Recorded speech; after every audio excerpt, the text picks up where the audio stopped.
Welcome to the Ghost Cadets. I will be your Ghost Corporal, Ghost Corporal Critchley, your guide and leader for at least your first expedition tonight into the Carleton County Jail. Now, I'm sure none of you really wish to be here, but between your options of Ghost Cadet service and community service, you chose this one. Now, I will inform you that the risk to your life is about 80% higher in the Ghost Cadet Squad than it is during community service. So, if anybody wishes to leave and go do community service, now would be a good time to use the door. No? Excellent.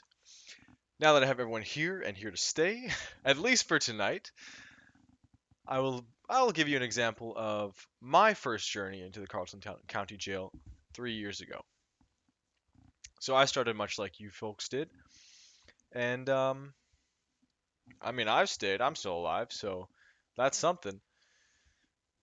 But my first expedition was with Ghost Corporal Reedus, who was a eccentric man.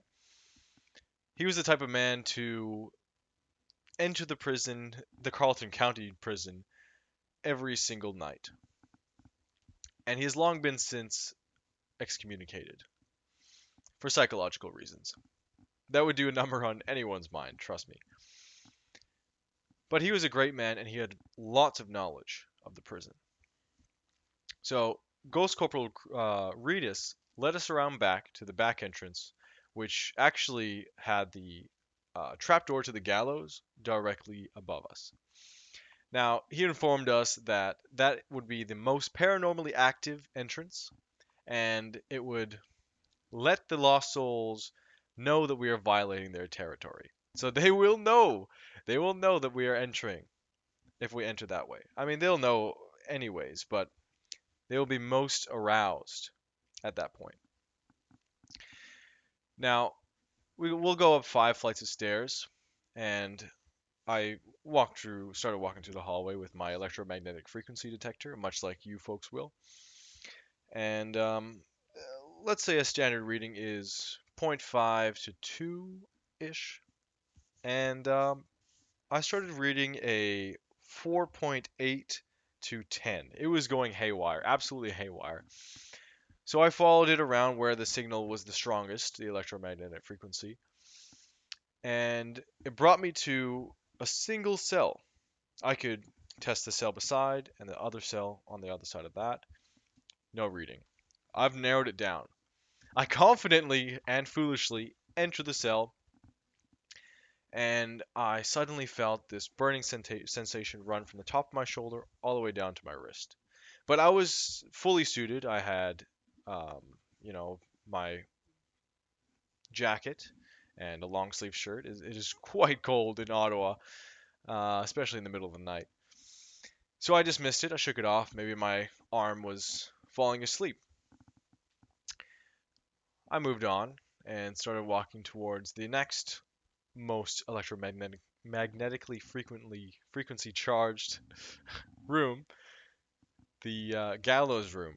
It literally was a single room with a gallows right in the center, and a trapdoor in the middle. So I entered this room, and immediately I felt a chill run down my spine. And I stood in front of the gallows, and suddenly felt a shove. Something shoved me into the gallows. So I spun around and was met with thin air.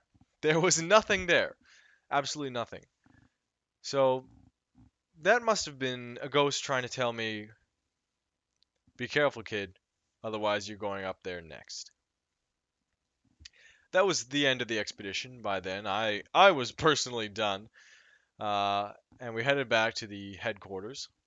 And while we were getting changed back into our civvies, I noticed an extremely large scratch run from my wrist all the way up to my shoulder. And I have no idea how it got there.